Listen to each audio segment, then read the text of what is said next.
नमस्कार, आप देख रहे हैं हमारा खास प्रोग्राम बात सरोकार की और मैं हूं आपके साथ सत्यम गौर।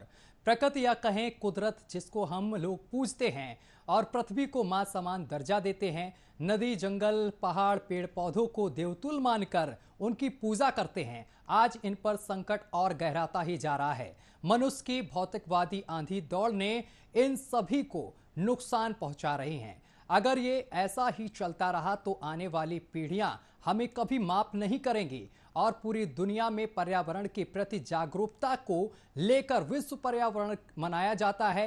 क्या इस दिवस से पूरी दुनिया के लोग कुछ सीखते हैं या सिर्फ महज औपचारिकता ही पूरी करते हैं?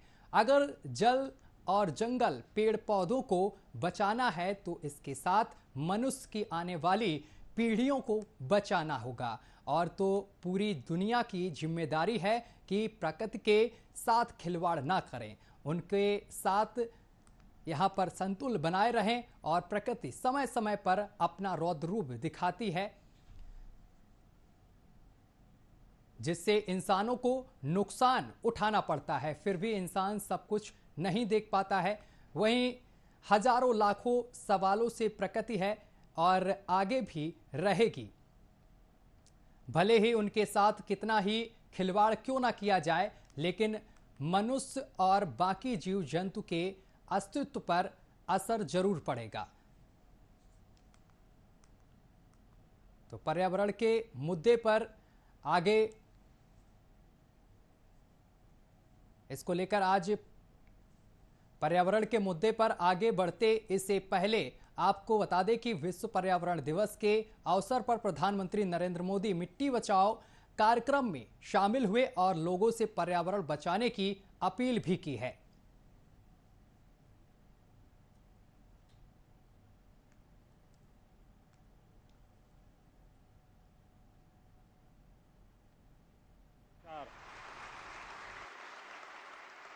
आप सभी को, पूरे विश्व को विश्व पर्यावरण दिवस की बहुत बहुत शुभकामनाएं।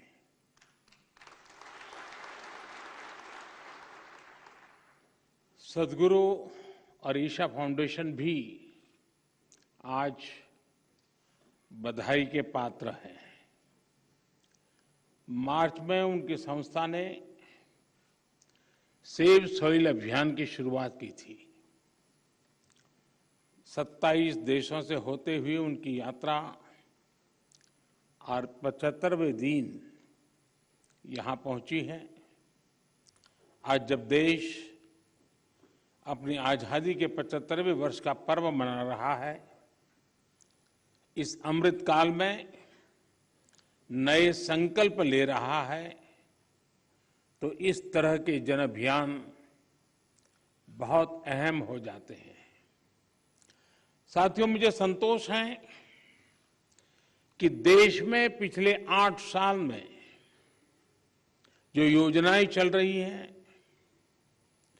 जो भी प्रोग्राम चल रहे हैं, सभी में किसी न किसी रूप से पर्यावरण संरक्षण का आग्रह है। स्वच्छ भारत मिशन हो या वेस्ट टू वेल्थ से जुड़े कार्यक्रम,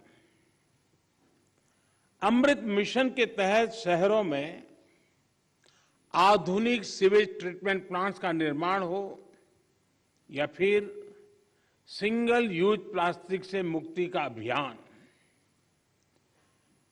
या नमामि गंगे के तहत गंगा स्वच्छता का अभियान, one sun one grid solar energy पर फोकस हो या इथेनॉल के उत्पादन और ब्लेंडिंग, दोनों में वृद्धि, पर्यावरण रक्षा के भारत के प्रयास बहुआयामी रहे हैं। और जैसे अभी सदगुरु जी ने कहा, इंटरनेशनल सोलर अलायंस ISA के निर्माण का नेतृत्व किया है।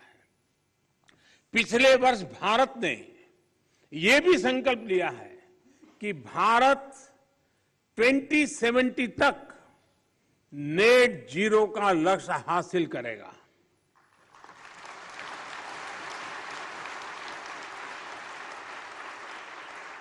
साथियों, मिट्टी या ये भूमि हमारे लिए पंच तत्वों में से एक है। हम माटी को गर्व के साथ अपने माथे से लगाते हैं। इसी में गिरते हुए, खेलते हुए हम बड़े होते हैं। माटी के सम्मान में कोई कमी नहीं है। माटी की अहमियत को समझने में कोई कमी नहीं है। कमी इस बात को स्वीकारने में है कि मानव जाति जो कर रही है उससे मिट्टी को कितना नुकसान हो रहा है, उसकी समझ का एक गैप रह गया है हमारे यहां। चलिए अब आपको दिखाते हैं प्रकृति को लेकर एक रिपोर्ट।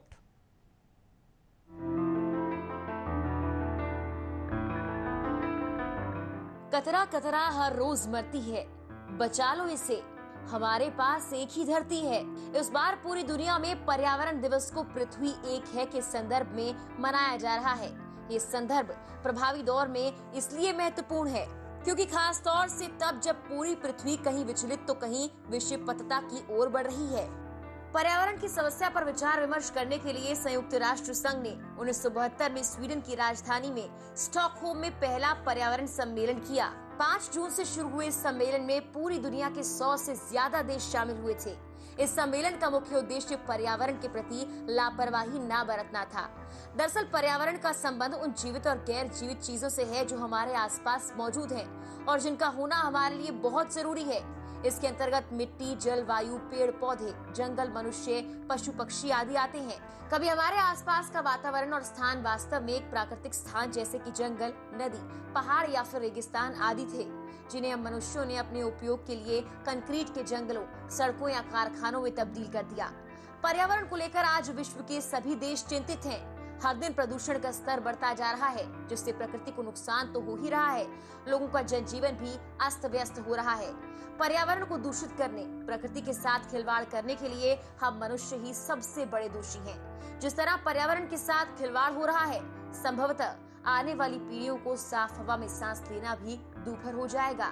प्रकृति के दोहन का खामियाजा हमें झुलसती गर्मी, कपकपाती ठंड और बाढ़ के रूप में चुकाना पड़ रहा है। इसका ताजा उदाहरण हमारे पास है जब कोविड-19 की महामारी ने सब कुछ बंद कर दिया था। पूरी दुनिया ठप पड़ गई थी। मंदिर, मस्जिद, गुरुद्वारे, गिरजाघरों ने भी प्रार्थना सुनने से इनकार कर दिया। तब प्रकृति ने हमसे मुंह नहीं मोड़ा। पानी, भोजन, हवा सब कुछ मिला, वो भी बिल्कुल शुद्ध। लेकिन फिर से मनुष्य भौतिकवादी अंधी दौड़ में भागने लगा। प्रकृति को लेकर हमारा भारत देश तो दुनिया में सबसे आगे ही था।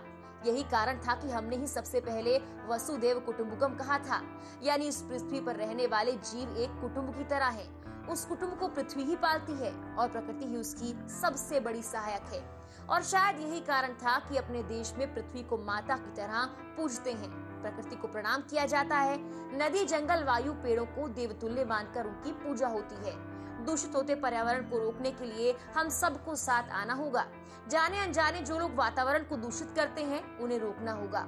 हमें भी ये कभी नहीं भूलना चाहिए कि पृथ्वी हमें निस्वार्थ भाव से जीने के लिए सब कुछ देती है, लेकिन हम स्वार्थ के लिए इसे ही नुकसान पहुंचा रहे हैं। अगर हम ऐसा ही करते रहे तो विश्व पर्यावरण दिवस मनाने का कोई औचित्य नहीं। अब हम सभी को एक साथ मिलकर ना कुछ सोचना होगा बल्कि उस पर अमल भी करना होगा। भौतिकवादी दौड़ से निकलकर प्रकृति के साथ संतुलन बनाना होगा, जिससे पूरी दुनिया में पर्यावरण शुद्ध हो पाए, ताकि हमें पर्यावरण दिवस मनाने की जरूरत ही महसूस ना हो। Bureau report, news watch India. तो हम पर्यावरण दिवस करीब काफ़ी दिनों से मना रहे हैं। 1972 में पहला ये सम्मेलन किया गया था स्वीडन में और इसमें करीब 100 देशों ने हिस्सा लिया था। इसके बाद से लगातार हम 5 जून को ये दिवस मना रहे हैं, लेकिन इसके बावजूद भी अगर बात करें पर्यावरण की तो पर्यावरण शुद्ध होता हुआ नहीं दिखाई दे रहा है। लोग इससे बाज नहीं आ रहे हैं। वैसे पर्यावरण दिवस पर लोगों को एक मैसेज दिया जाता है कि आप अपने घरों के आसपास पेड़ लगाएं और पेड़ पौधों का विशेष ध्यान दें। स्वच्छता को लेकर भी मैसेज दिया जाता है, लेकिन इसके बावजूद भी इन चीज़ों में सुधार कहीं ना कहीं अभी देखने को नहीं मिल रहा है, जिसको लेकर अब आने वाली जो पीढ़ियां हैं उन्हें हम कहीं ना कहीं माप नहीं कर पाएंगे, क्योंकि लगातार प्रदूषण बढ़ रहा है, पर्यावरण दूषित हो रहा है। पूरी दुनिया में पर्यावरण के प्रति जागरूकता को लेकर विश्व पर्यावरण दिवस मनाया जाता है।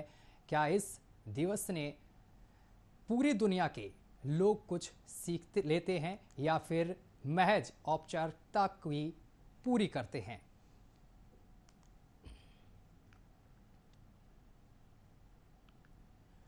अगर जल और जंगल, पेड़ पौधे को बचाना है तो इसके साथ मनुष्य की आने वाली पीढ़ियों को बचाना होगा। तो वहीं पूरी दुनिया की जिम्मेदारी है कि इस प्रकृति के साथ खिलवाड़ ना करें और उनके साथ संतुलन बनाए रहें, क्योंकि प्रकृति भी अपना समय समय पर रौद्र रूप दिखाती है। चलिए, इस पर ज्यादा बातचीत करने के लिए हमारे साथ आलोक कुमार जुड़ रहे हैं, जो कि पर्यावरण विशेषज्ञ हैं, और इसके साथ माफ करिएगा अशोक कुमार हमारे साथ जुड़ रहे हैं, और इसके साथ ही हमारे साथ प्रियंका चोपड़ा जुड़ रही हैं, जो कि पर्यावरण विशेषज्ञ हैं। माफ करिएगा कनिका चोपड़ा जी जुड़ रही हैं, जो कि पर्यावरण विशेषज्ञ हैं। आप दोनों का बहुत बहुत स्वागत है। कनिका जी, आप तक आवाज पहुंच रही है? जी बिल्कुल पहुंच रही है। बहुत बहुत शुक्रिया आपका। जी कनिका, आज पूरा देश और विश्व कह सकते हैं, पूरा विश्व आज पर्यावरण दिवस मना रहा है, और इसकी शुरुआत 1972 में हुई थी। एक सम्मेलन हुआ था जिसमें 100 देशों ने हिस्सा लिया था। क्या लगता है इसके बाद से अब कितना सुधार हुआ है, या फिर इसे एक औपचारिकता के तौर पर ही लोग मनाते हैं?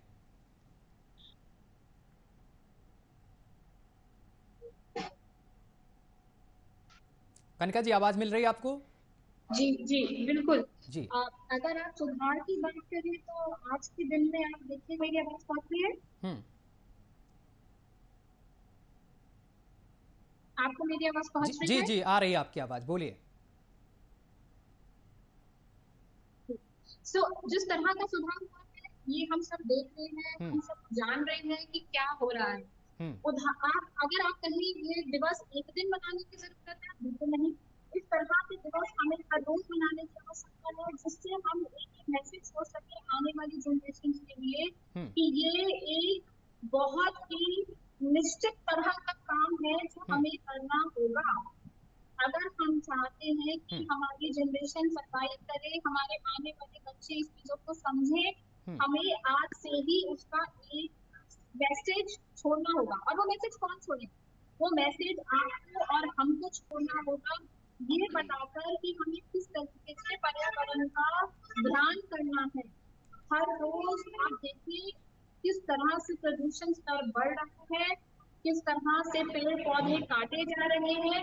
ये सब रोकने की आवश्यकता आज ही है, अभी से ही है। मैं कहूंगी आज ही नहीं, हमें इसी मिनट ये सबको सोचना है और उसका एक प्रण लेना है कि हम अपने आप ही इस पर्यावरण का देख रेख करेंगे। अगर हम ये किसी पे छोड़ेंगे, हम सिर्फ बोलेंगे या एक मैसेज। कनिका जी, मैं आपको यहाँ पे रोकूंगा, अशोक जी से पूछते हैं इसी सवाल को। आप सर किस तरीके से देखते हैं? देखिए सर, सबसे बड़ी समस्या आज तक के डेट में ये आई कि हम सब कुछ सरकार के ऊपर छोड़ देते हैं कि सरकार की ये नैतिक जिम्मेदारी है। हमें 2 कदम सरकार से आगे निकलना पड़ेगा, क्योंकि सरकार की ये समस्या जो है वो है। हमारी समस्या ये है कि आने वाली नस्लों को हम क्या देंगे, क्योंकि हम हर चीज सरकार पर जो छोड़ने की हमारी आदतें बनती जा रही हैं, इससे दिन प्रतिदिन आने वाला समय ऐसा होगा कि कभी आप देखे होंगे कि बचपन में 34-35 डिग्री तापमान हो जाता था तो लोग कहते थे बड़ी गर्मी है। आज मैं 44, 45, 47 डिग्री सेल्सियस तापमान पर जीने को मजबूर हूँ। तो अगर अभी भी मैं पर्यावरण से मुंह मोड़ कर चला तो आने वाले दिनों में 50 और 55 डिग्री का तापमान हो जाएगा, तो हमारी जनरेशन तो उबल कर मर जाएगी। बिल्कुल। इसको लेकर फिर क्या करना चाहिए लोगों को किस तरीके से जागरूक किया जाए? क्योंकि हर साल हम 5 जून को लोगों को जागरूक करते हैं, लेकिन 1 से 2 दिन या 4 दिन, ये महीना भी कह सकते हैं, ये सब चीजें चलती हैं। इसके बाद फिर लोग भूल जाते हैं, फिर अपनी वही उल्टा जिंदगी शुरू कर देते हैं जिस तरीके से पहले चल रही थी। सर देखिए, पर्यावरण संरक्षण के प्रति सोचने वालों की संख्या अंगुलियों पर गिनी चुनी है। आप इस बात को जानिए कि बहुत कम लोग ऐसे हैं जो पर्यावरण के प्रति सचेत हैं। बाकी ऐसे लोग हैं कि आप पौधे लगा दीजिए तो वो उखाड़ कर बाहर रख देते हैं, पता नहीं क्या एलर्जी है। इसके लिए हमें जमीनी स्तर पर सोचना होगा। सरकार को चाहिए कि वो जिले लेवल पर आकर के कलेक्ट्रेट के द्वारा, कलेक्टर महोदय के द्वारा वो जिले में इस बात का इंक्वायरी कराएं कि पर्यावरण को संरक्षित करने वाले कितने व्यक्ति हैं, और उनको एक मंच पर ला करके उनको मोटिवेट करें, सम्मानित करें, ताकि आने वाले और लोग जो हैं उनसे जुड़कर प्रकृति का संरक्षण कर सकें। ये सबसे बड़ी चीजें ठीक है। कनिका जी, आप किस तरीके से देख रही हैं, लोगों को किस तरीके से जागरूक करना चाहिए? क्योंकि जिस तरीके से इस समय देख रहे हैं कि तापमान लगातार बढ़ता जा रहा है, 45 से 46 डिग्री पहुंच रहा है तापमान, तो इसको देखते हुए आप किस तरीके से इस चीज को देखती हैं?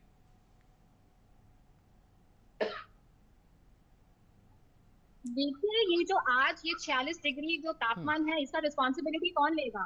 ये भी रिस्पॉन्सिबिलिटी हमारी है।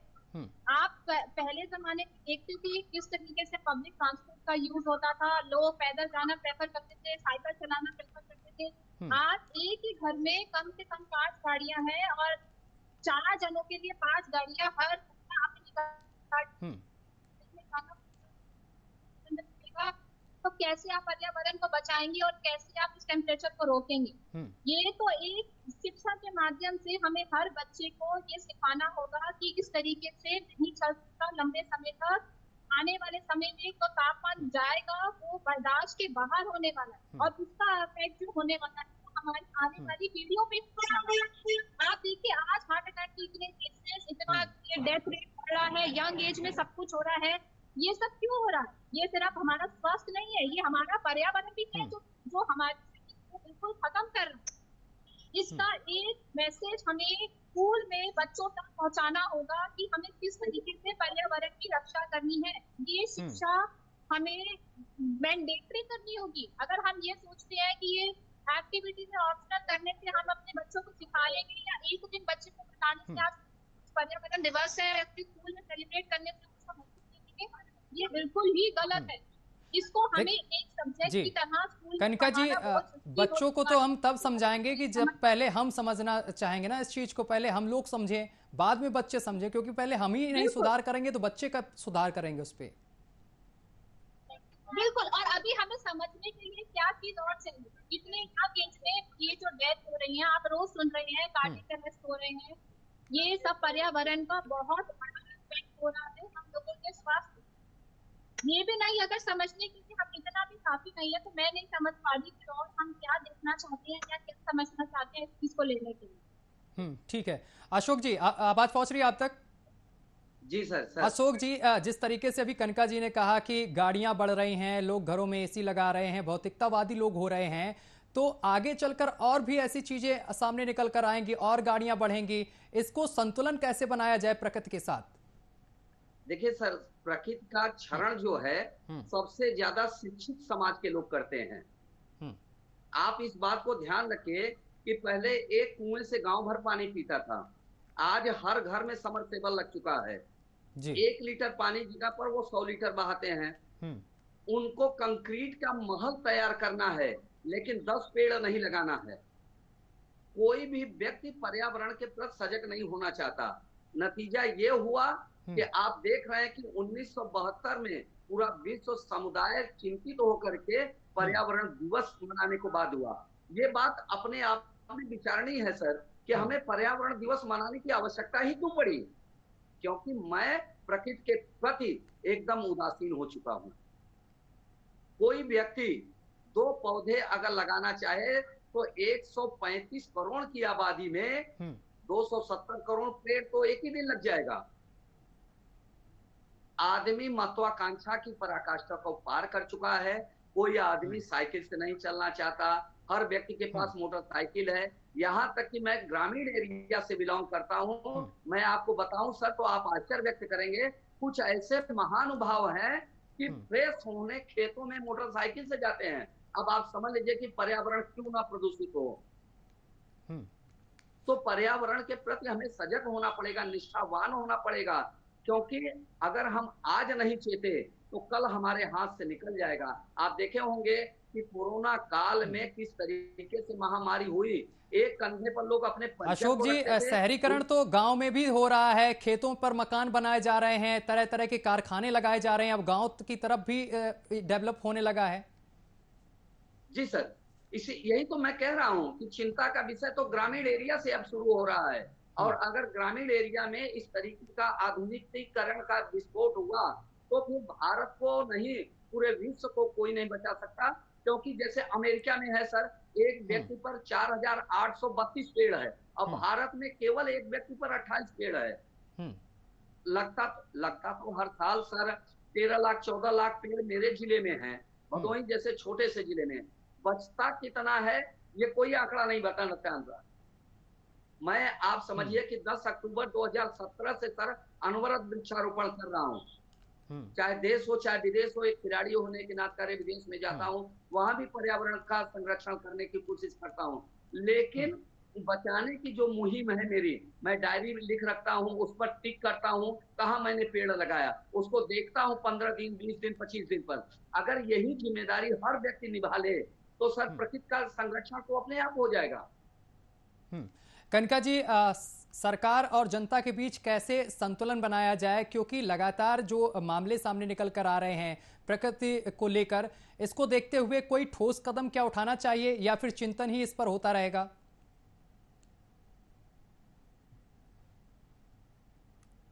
कनका जी, आवाज मिल रही है आपको? आप प्लीज एक बार फिर बोलेंगे, मेरे तक आपकी आवाज पहले आई नहीं। जी कनका जी, मेरा सवाल ये है कि इसको लेकर चिंतन ही होता रहेगा या फिर आगे कोई ठोस कदम भी उठाया जाएगा? बिल्कुल, इसके लिए हमें ठोस कदम उठाने की आवश्यकता, मैंने आपसे जैसे कहा, वो आज और अभी है। हमें किसी दिवस का इंतजार नहीं करना है और इसका चिंतन नहीं करना है, इसका कदम उठाना है। चिंतन बहुत हो चुका, दिवस का इंतजार बहुत हो चुका, और हमारी रिस्पॉन्सिबिलिटी सिर्फ एक पिक्चर पोस्ट कर दी फेसबुक पे वहां खत्म नहीं होती है। आप आज देखिए, हर व्यक्ति एक पिक्चर पोस्ट कर देता है फेसबुक के ऊपर और उसके नीचे लिख देता है वर्ल्ड एनवायरनमेंट डे। उसका रिस्पॉन्सिबिलिटी खत्म नहीं हो रही है। उसके लिए उसको आज कुछ ऐसा स्टेप लेना होगा जहाँ पे वो एक पर्यावरण की तरफ अपनी रिस्पॉन्सिबिलिटी छोड़ रहा है। इस तरीके से नहीं कि बस एक पिक्चर लगाने से मेरा काम खत्म हो गया, मैंने अपना काम कर दिया। इस तरीके से अब नहीं चल सकता। हमें इस चीज को अपने हाथों में लेकर करना होगा। जैसे कि अशोक जी ने कहा, हमें 2 कदम सरकार से आगे ही लेने होंगे, तभी ही इस पर्यावरण को बचाने का कुछ पॉसिबिलिटी दिखाई देती है। नहीं तो आप देखिए आने वाली 2 साल और दूसरी बस, और देखिए कहाँ हम जाते हैं। यही पारा आप 50 डिग्री से पार देखेंगे। अगर हमने आज इस कदम को बढ़ाया नहीं, यही पारा 50 डिग्री से पार देखेंगे। और आप सोच सकते हैं कि इसका इफेक्ट क्या होगा, हम लोगों पे कहाँ इसका इफेक्ट आएगा। तो आज ही स्टेप को उठाना है और हमें ये मैसेज देना है हर इंसान को, ना कि भारत में, विश्व में, कि जो ये क्लाइमेट चेंज हो रहा है इसको रोकने के लिए उनकी तरफ से क्या कदम है, क्या कर रहे हैं वो, ये मैसेज देना है। और वो उनके अंदर वो जागरूकता लानी है कि आप करना होगा। ठीक है अशोक जी, जिस तरीके से कनका जी ने कहा कि सरकार से ज्यादा हमें सजग होना चाहिए, तो आपको क्या लगता है कि हम लोगों को क्या करना चाहिए ऐसे में? देखिए सर, सबसे बड़ी बात जानते हैं क्या है, यहाँ पर परेशानी यह है कि हम जिस देश में रहते हैं उस देश के चुनावी पार्टियां, जितनी भी पार्टियां हैं, कोई भी अपने एजेंडे में पर्यावरण का मुद्दा नहीं उठाता। वो केवल फ्री आवास देता है, फ्री बिजली देता है, फ्री पानी देता है, फ्री शिक्षा देता है, सारी व्यवस्था करती है। लेकिन फॉरेन कंट्रियों की तरह वो उनके यहाँ जैसे एजेंडे में होता है, घोषणा पत्र में होता है पर्यावरण, उस तरीके से हमारे यहाँ नहीं होता। मैं कई बार इस बात को सेंट्रल मिनिस्ट्री को, स्टेट मिनिस्ट्री को भी लिखा हूँ कि आप अपने चुनावी एजेंडे में पर्यावरण का मुद्दा उठाइए, ताकि हर आदमी के लिए एक कानून बन सके। नहीं, हमें अनिवार्य रूप से पेड़ पौधे लगाने ही लगाने हैं।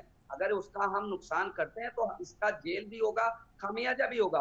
हम इससे बचते हैं। चुनावी जितनी भी पार्टियां वो इससे अपनी जान छुड़ाती हैं, क्योंकि उनको सस्ती लोकप्रियता चाहिए। दूसरी चीज सर ये है कि हमें व्यक्तिगत जिम्मेदारी उठानी पड़ेगी, क्योंकि हम सारे तो मेरा है, समाज है, मुझे अपने बच्चों की अगर चिंता है, तो हमें पेड़ पौधों को संरक्षित करना पड़ेगा। हर व्यक्ति को आगे आना ही पड़ेगा सर। सरकार के पास तो इतनी सारी जगह पड़ी रहती है सर। जी बोलिए बोलिए बोलिए। जी सर बोलिए बोलिए, आप क्या कह रहे थे, बोलिए। मैं कह रहा हूं सर कि कई कई एकड़ जमीनें वैसे बंजर पड़ी रहती हैं। मैं जैसे अपने जनपद से लेकर के कई और प्रांतों में मैं इस मुहिम से जुड़ा और लोगों को बताता हूं कि ये जो जमीनें आपकी पड़ी हुई हैं, आखिर इससे मिल क्या रहा है। चलिए हम कुछ कंट्रीब्यूट करते हैं, कुछ आप लगा दीजिए और इसमें हजारों हजारों पेड़ लग जाते हैं और उससे सर उनको फायदा हो रहा है। लोगों को अब ये समझ में आ रहा है कि पेड़ लगाने से हमें कई फायदे होते हैं। तो पहल हमें खुद करनी पड़ेगी और बिना किसी लालच के करनी पड़ेगी कि हमें ये करने से ये मिलेगा। सरकार की काफी जमीन जो है वो बंजर भी पड़ी, आपने बताया, और इसके साथ ही काफी जमीन पर अतिक्रमण भी हो रखा है। ऐसी जमीनों पर पेड़ पौधे लगाए जाएं, आम के पेड़ हुए, नीम के पेड़ हुए, पीपल का पेड़ हुआ। आप सर समझिए कि मैं कहीं और की बात ना करके मैं अपने जनपद की बात करता हूँ। गवर्नमेंट डिग्री कॉलेज ज्ञानपुर की 90 एकड़ जमीन हॉस्टल की है, उस पर ग्रामीणों ने अतिक्रमण कर रखा है, लेकिन ना कॉलेज प्रशासन का जिम्मेदारी है कि उससे मुक्त कराए। मैं उस जंगल की जमीन पर लगभग 20,000 पेड़ लगा चुका हूं सर, और वो वन विभाग मेरा सहयोग करता है कि वो समय समय पर मुझे पौधे कुछ दे देता है। तो उससे मैं अकेले पहल जो कर रहा हूं, मैं चाहता हूं कि अगर हर व्यक्ति इस मुहिम से जुड़ जाए तो मैं कम से कम 90 एकड़ का जंगल तो तैयार कर ही लूंगा। मैं लोगों को समझाता हूं कि भैया ये पेड़ जो मैं लगा रहा हूं इसका फल मैं अकेले नहीं खाऊंगा, इससे उत्पन्न ऑक्सीजन को मैं अकेले नहीं लूंगा, क्योंकि कोरोना काल में ऑक्सीजन की समस्या आप लोगों ने देखा है, तो लोग इससे जुड़ने की कोशिश कर रहे हैं। ठीक है अशोक जी, समय की कमी है। ठीक है अशोक जी, कनिका जी के पास जाएंगे। कनिका जी, आप ये बताइए दर्शकों को कि ऐसे कौन से पेड़ लगाए जाएं जिससे कि छांव भी ज्यादा हो और ऑक्सीजन का उत्पन्न भी ज्यादा हो। देखिए जैसे अशोक जी कर रहे हैं, पीपल का पेड़ देखिए, रात के समय भी ऑक्सीजन देता है, दिन के समय भी देता है, तो उसका वृक्षारोपण कर रहे हैं कि हमें छांव भी मिले और ऑक्सीजन भी मिले। इसके अलावा आप देखिए नीम के कितने औषधि फायदे हैं, क्यों नहीं नीम के पेड़ आज के जमाने में हम लगाते हैं। हम क्यों ये देख रहे हैं कि हमें ऐसे पेड़ लगाने हैं जिसमें सिर्फ फूल खिलता है। आप बच्चों को देखिए पौधा नीचे जिसमें फूल खिलता है, तो ऐसा पौधा हम बच्चों को है कि फूल के अलावा आप देखिए इसके छांव है, इसकी ऑक्सीजन कितना है, इसकी ऑक्सीजन कितना पता है, ये सब पौधा जरूरी है। आप देखिए हमारे हिंदुस्तान में आम के पत्ते के बिना आम का पूजन अधूरा होता है, क्योंकि आम का पेड़ आप लगा रहे हैं। ये सब पौधा पेड़ अगर आप लगाते हैं, आप लगाते हैं, तो आपसे 10 साल के बाद ये फूल भी दे रहा है, ऑक्सीजन भी दे रहा है। चलिए कनिका जी, माफी चाहेंगे आप दोनों से, समय की कमी है इसलिए आपको रोकना पड़ रहा। बहुत बहुत शुक्रिया हमारे साथ जुड़ने के लिए और तमाम बातचीत करने के लिए।